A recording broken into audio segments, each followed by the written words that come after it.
आज का जो केस मैं आपको बताने वाला हूं, हो सकता है आप में से ज्यादातर लोगों ने उसे सुन भी रखा हो, लेकिन आज मैं इसकी बहुत बहुत ज्यादा गहराई वाली डिटेल्स में जाने वाला हूं। जी हां, मैं यहां बात कर रहा हूं हमारे भारत के पड़ोसी देश नेपाल के सबसे चर्चित हत्याकांड के बारे में। जी हां, ख्याति श्रेष्ठा हत्याकांड। सब कुछ बताऊंगा आपको इसके बारे में, लेकिन उससे पहले मेरा नाम है विकी और आप देख रहे हैं मिस्टीरियस दुनिया पॉडकास्ट का एक और बहुत ही कमाल का एपिसोड। आप प्लीज इस वीडियो को एक लाइक कर दें और कमेंट्स में पिक में लिख दें ताकि कल की वीडियो में मैं आपको शाउट आउट दे दूं। ये घटना तकरीबन 13 साल पुरानी है और इस घटना की वजह से नेपाल के लोगों में इतना गुस्सा फूट पड़ा था कि वहां का हर एम्प्लॉय, हर स्टूडेंट, हर आदमी सड़कों पर था और प्रदर्शन कर रहा था। किस लिए? सिर्फ और सिर्फ आरोपियों को मृत्युदंड दिलवाने के लिए। और ये आंदोलन और प्रदर्शन इतने ज्यादा बड़े पैमाने पर हो रहे थे कि मजबूरन वहां पर जो आरोपी थे इस हत्याकांड के, उनको इतनी तगड़ी सिक्योरिटी दी गई सिर्फ पब्लिक से बचाने के लिए। अगर पब्लिक के हाथ वो आरोपी लग जाते तो यकीनन उनका वहीं काम खत्म हो जाता। नेपाल का कोई भी व्यक्ति कानून के लंबे लंबे चलने वाले केसेस में नहीं उलझना चाहता था। उनकी सिर्फ एक ही डिमांड थी कि इंसाफ चाहिए, और वो भी 1 घंटे के अंदर। तो इससे आप सोच ही सकते हैं कि यहाँ कितना ग्रूसम, कितना भयंकर कांड हुआ होगा। इस पूरे कांड की शुरुआत होती है सन 2009 से और जगह थी नेपाल का काठमांडू शहर। और इसी राजधानी काठमांडू में एक बीरेन प्रधान नाम का व्यक्ति यहीं रहा करता था। अब ये बीरेन प्रधान क्या चीज थी? तो असल में ये बीरेन कहीं और से नहीं बल्कि हमारे भारत के दार्जिलिंग शहर से नेपाल शिफ्ट हुआ था। अच्छा खासा इसके पास पैसा था भारत में रहते हुए, और हमें पता ही है कि भारत के रुपयों की वैल्यू नेपाल में बहुत ज्यादा होती है। इसलिए वो यहाँ से अपना पैसा लेकर गया और वहां नेपाल में जाकर काठमांडू शहर में वो रहने लगा। देखते ही देखते इसने अपनी वहां पहुंच बना ली और वहीं के कॉलेज में साइंस टीचर बन गया। अब क्योंकि इसके पास बेशुमार धनमाया थी तो इसने नेपाल में जल्दी ही अपना भी घर खरीद लिया। और इस घर को खरीदने के बाद इसने उसके ऊपर काफी सारी और मंजिलें डलवा दी और इसका प्लान था कि क्यों ना वो इन मंजिलों को किराए पर चढ़ा दे। और यहाँ उसने अपनी इस पूरी बिल्डिंग को किराए के लिए अवेलेबल करवा दिया, खुद का सिर्फ एक कमरा छोड़कर। अब धीरे धीरे इस बिल्डिंग में किराएदार आने लगे और देखते ही देखते काफी सारे लोग इस बिल्डिंग के अंदर रहने लगे। और इन्हीं किराएदारों में से एक था श्रेष्ठा परिवार। जी हाँ, इसके अंदर एक पति पत्नी और उनकी एक बेटी जिसका नाम ख्याति श्रेष्ठा था, वो भी यहीं रहा करते थे। ख्याति असल में उस टाइम पर स्कूल में पढ़ा करती थी। अब यहाँ पर ख्याति का स्कूल लगभग पूरा हो ही चुका था और अब उसे 10वीं क्लास के बाद इंटर कॉलेज में एडमिशन लेना था। लेकिन यहाँ वो अपने आसपास इस कॉलेज में एडमिशन नहीं ले सकती थी। क्यों? क्योंकि यहाँ बीरेन प्रधान की जो वो बिल्डिंग थी जिसके अंदर ये सारे किराएदार रहा करते थे, वो बिल्डिंग ही बीरेन प्रधान ने बेचनी निकाल दी और जल्दी ही उसके अच्छे दाम मिल गए उसे और उसने उसे बेच दिया। अब नए मालिक यहाँ इस बिल्डिंग के आ चुके थे तो उन्होंने बिल्डिंग, जितने भी किराएदार यहाँ रहा करते थे, उनसे खाली करवा ली और कहा कि आप लोग कहीं और शिफ्ट हो जाइए। अब ख्याति का भी परिवार वहां से निकला और किसी दूसरे इलाके में जाकर उन्होंने किराए पर घर ले लिया, जबकि बीरेन प्रधान अब कहाँ था ये किसी को नहीं पता था। और फिर दिन आया 5 जून 2009 का, जब यहाँ ख्याति के मोबाइल पर उसको एक SMS आया और उस SMS में लिखा था कि ख्याति को यहाँ नेपाल की महिलाओं की ऑर्गेनाइजेशन की तरफ से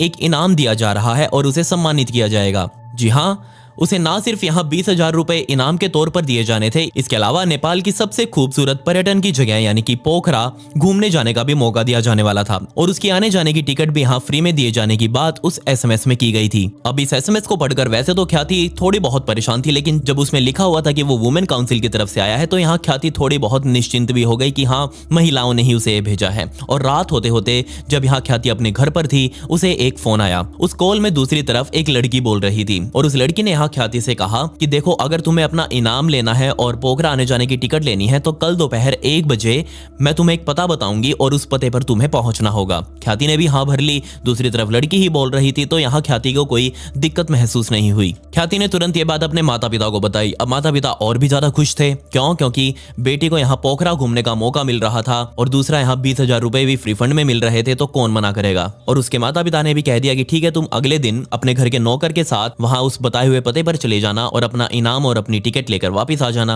लेकिन यहाँ छोटी सी दिक्कत बस ये हुई कि अगले दिन जब दोपहर 1 बजे ख्याति अपने घर के नौकर राम को लेकर उस पते पर पहुंची तो बजाय राम को वहां रुकने के, ख्याति ने उसे वहां से चले जाने के लिए कहा कि कोई बात नहीं, मैं यहाँ से वापस अपने घर चली जाऊंगी, तुम यहाँ से चले जाओ। और राम को भी यहाँ सोचना चाहिए था कि एक ऐसी लड़की को अकेले बीच रास्ते पर ना छोड़े, लेकिन उसने वहां ख्याति को छोड़ दिया और जस्ट वहां से निकलकर वापस अपने घर आ गया। और यहाँ फिर थोड़ा ही इंतजार करने के बाद ख्याति के पास एक लड़की आई और उस लड़की ने खुद को वुमेन काउंसिल की अधिकारी बताया और कहा कि आ जाओ, मैं तुम्हें तुम्हारा इनाम और तुम्हारी टिकट्स अब दिलवा देती हूँ। जिसके बाद वो लड़की यहाँ ख्याति को लेकर पास ही बने अपने एक अपार्टमेंट में लेकर गई। लेकिन जैसे ही यहाँ ख्याति उस अपार्टमेंट के अंदर घुसी और उस लड़की ने अपार्टमेंट का मेन दरवाजा बंद किया तो यहाँ सामने एक आदमी बैठा हुआ था और उस आदमी को देखकर ख्याति बहुत ज्यादा हैरान हो गई। क्यों?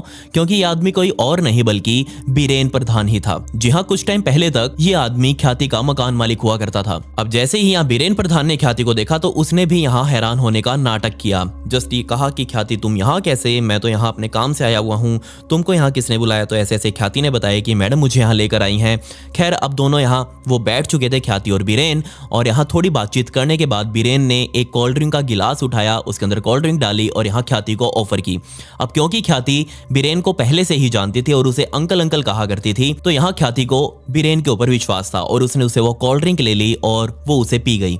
अब वो कोल्ड ड्रिंक पीते ही यहाँ ख्याति बेहोश हो चुकी थी। अब ख्याति तो वहां बेसुध होकर उस अपार्टमेंट में पड़ी हुई थी। टाइम बीतता गया, कई घंटे बीत गए और दूसरी तरफ यहाँ ख्याति के माता पिता ख्याति का बार बार फोन ट्राई कर रहे थे। उसका फोन बार बार बंद आ रहा था और इसके बाद ही यहाँ उनको और ज़्यादा चिंता होने लगी। उन्होंने आस पड़ोस में पूछा, उन्होंने ख्याति के दोस्तों से पूछा कि क्या ख्याति यहाँ पर आई है, लेकिन सभी ने मना कर दिया कि उनको ख्याति का कुछ नहीं पता, वो उनसे नहीं मिली। रात होती गई और रात होते होते यहाँ ख्याति के पिता के मोबाइल पर एक SMS आया और उस SMS को पढ़कर ख्याति के पिता बुरी तरह हैरान हो गए। जी हाँ, उस मैसेज के मुताबिक उसमें ख्याति को किडनैप करने की बात लिखी गई थी और साथ ही लिखा गया था कि तुरंत 10 लाख नेपाली रुपयों का इंतजाम करो और अगर यहाँ पुलिस को बताने की भी कोशिश करी तो यहाँ ख्याति की जान ले ली जाएगी। सिंपल तौर पर ये बातें उस SMS में लिखी हुई थी। अब ये चीज एक बाप पढ़ रहा था अपनी बेटी के लिए, तो ऑब्वियसली यहाँ उनको बहुत टेंशन होने लगी। अब दोनों यहाँ माता पिता बैठकर आपस में बातें करने लगे और वो ये मन बना चुके थे कि वो पुलिस को तो बिल्कुल नहीं बताएंगे,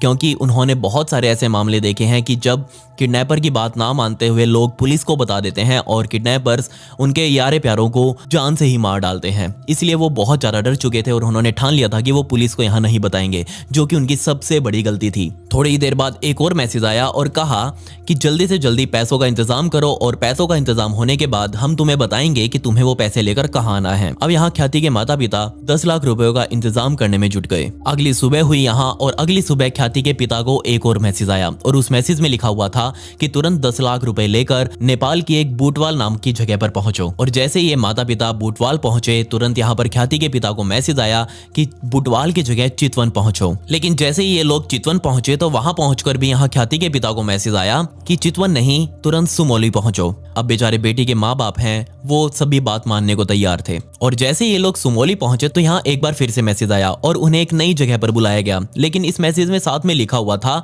कि अब की बार फिरौती की रकम लेकर ख्याति का पिता नहीं जाएगा, सिर्फ उसकी मामा जाएगी। तो यहाँ ख्याति की माँ ने वो रकम अपने हाथ में ली, अपने नौकर राम को साथ में लिया और जस्ट बताई हुई जगहों पर निकल पड़ी। बहुत टाइम तक यहाँ ख्याति की माँ और उनके नौकर को इन किडनैपर्स ने इधर उधर घुमाया और फिर यहाँ ख्याति की माँ को एक और मैसेज आया जिसमें लिखा हुआ था कि तुरंत दार्जिलिंग पहुंचो। जी हाँ, भारत के दार्जिलिंग। अब बेचारी लड़की की माँ और कुछ कर भी नहीं सकती थी, वो तुरंत यहाँ बॉर्डर क्रॉस करके दार्जिलिंग शहर पहुंची और दार्जिलिंग पहुंचने के बाद उन्हें फिर से एक और मैसेज आया और उसमें लिखा हुआ था कि दार्जिलिंग की बजाय काकरबीटा पहुंचो। और जैसे ये दोनों अब काकरबीटा पहुंचे तो उन्हें एक मैसेज आया और उस मैसेज के अंदर होटल का नाम लिखा हुआ था और कहा गया था कि इस होटल के रिसेप्शन पर आ जाओ। अब जैसे ही यहाँ ख्याति की माँ और नौकर उस होटल के रिसेप्शन पर पहुंचे तो उन्हें एक आदमी वहां पर दिखा, जिसे देखकर यहाँ ख्याति की माँ बहुत ज्यादा हैरान हो गई। जी हाँ, ये आदमी कोई और नहीं बल्कि बीरेन प्रधान ही था। वो यहाँ बीरेन को देखकर हैरान हो ही रही थी, लेकिन तभी उनके मोबाइल पर एक और मैसेज आया जिसके अंदर लिखा हुआ था कि पैसों का बैग नौकर राम को देकर होटल के एक कमरे के अंदर भेज दो। और उसके अंदर कमरे का नंबर लिखा हुआ था और जस्ट वो राम नौकर अपना उस बैग को लेकर उस कमरे में गया और उस कमरे के बाहर वो बैग रखकर वापस आ गया। खैर अब यहाँ पैसे किडनैपर्स तक पहुंच चुके थे तो ख्याति के माँ बाप को अब ये उम्मीद हो चुकी थी कि ख्याति अब उनके पास जल्दी ही सही सलामत आ जाएगी और अब ये पूरा परिवार काठमांडू वापस अपने उसी किराए वाले घर पर लौट आया।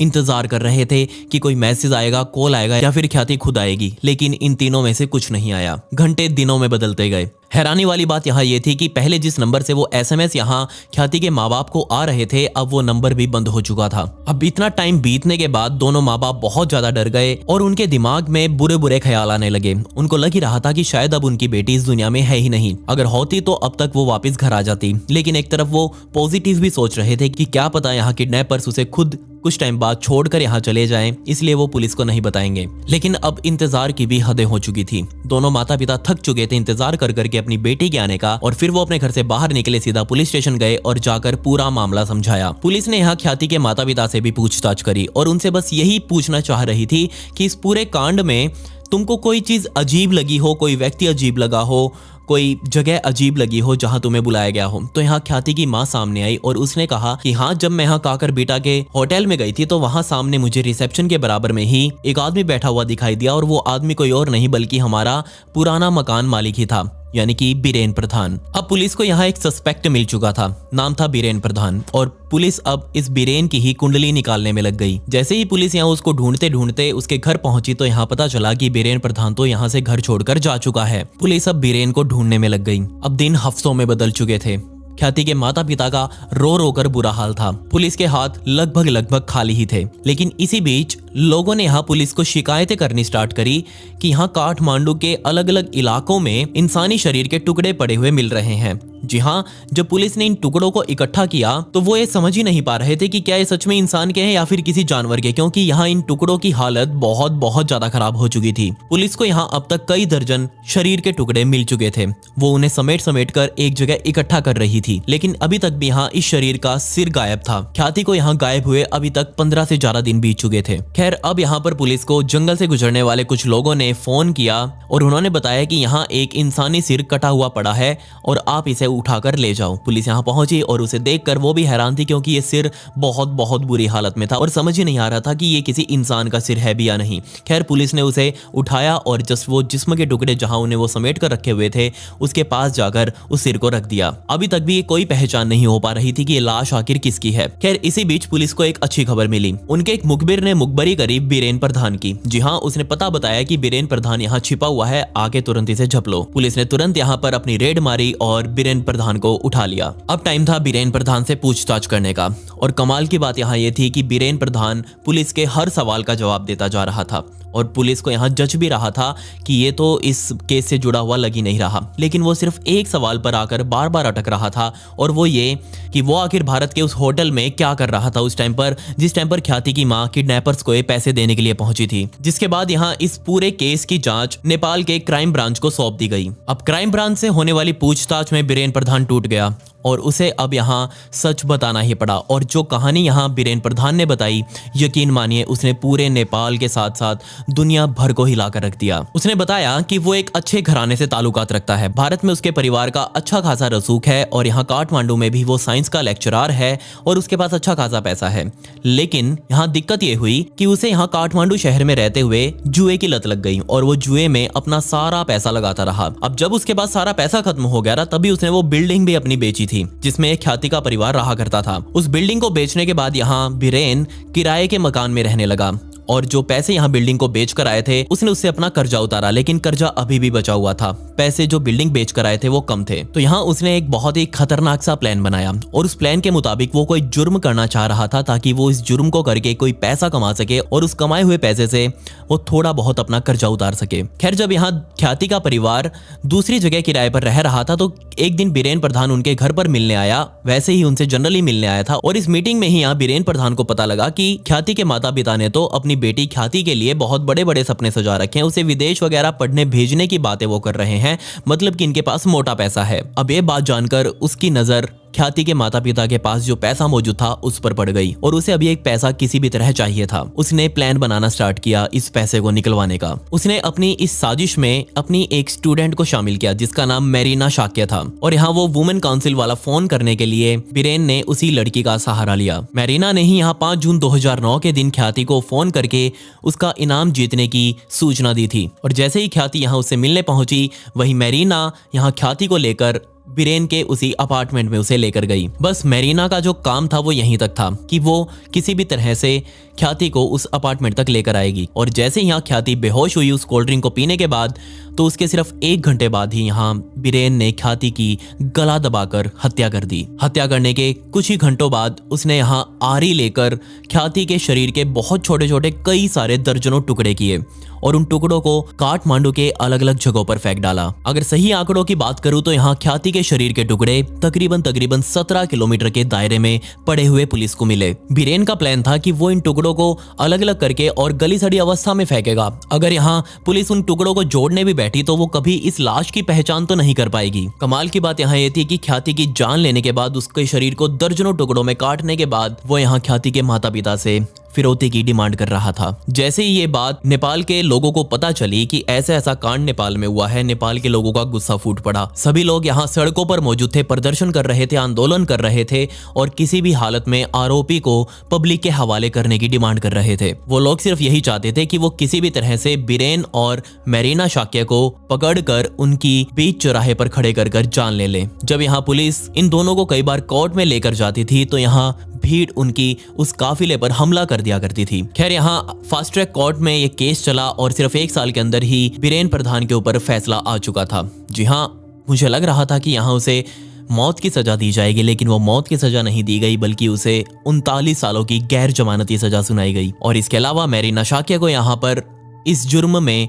20 सालों की सजा सुनाई। लेकिन यहाँ मेरीना शाक्य आज भी ये कहती है कि उसका इसमें कोई रोल नहीं था, बल्कि उसके टीचर यानी कि बीरेन ने उसे मजबूर किया था ये सब करने के लिए। उसे तो पता भी नहीं था कि वो यहाँ ख्याति के साथ क्या करने वाला है। लेकिन यहाँ अदालत ने उसकी एक भी दलील नहीं मानी और उसकी सजा को बरकरार रखा। तो ये थी नेपाल के इतिहास की सबसे बेरहम और दुखदायक कहानी। एक ऐसी घटना जिसमें नेपाल के लोग सड़कों पर आने को मजबूर हो गए थे। आप इस कहानी के बारे में क्या कहना चाहते हैं मुझे कमेंट्स में जरूर बताएं। और अगर आप मुझसे बात करना चाहते हैं तो मेरी इंस्टाग्राम आईडी है, इसका लिंक आपको डिस्क्रिप्शन में भी मिल जाएगा, तो प्लीज आप मुझे वहां फॉलो जरूर कर लें। खैर, पिछली वीडियो का शाउट आउट इमरान खान को and comment pick me to get a shout out in next video. मिलते हैं अगली वीडियो में। ये वीडियो देखने के लिए धन्यवाद।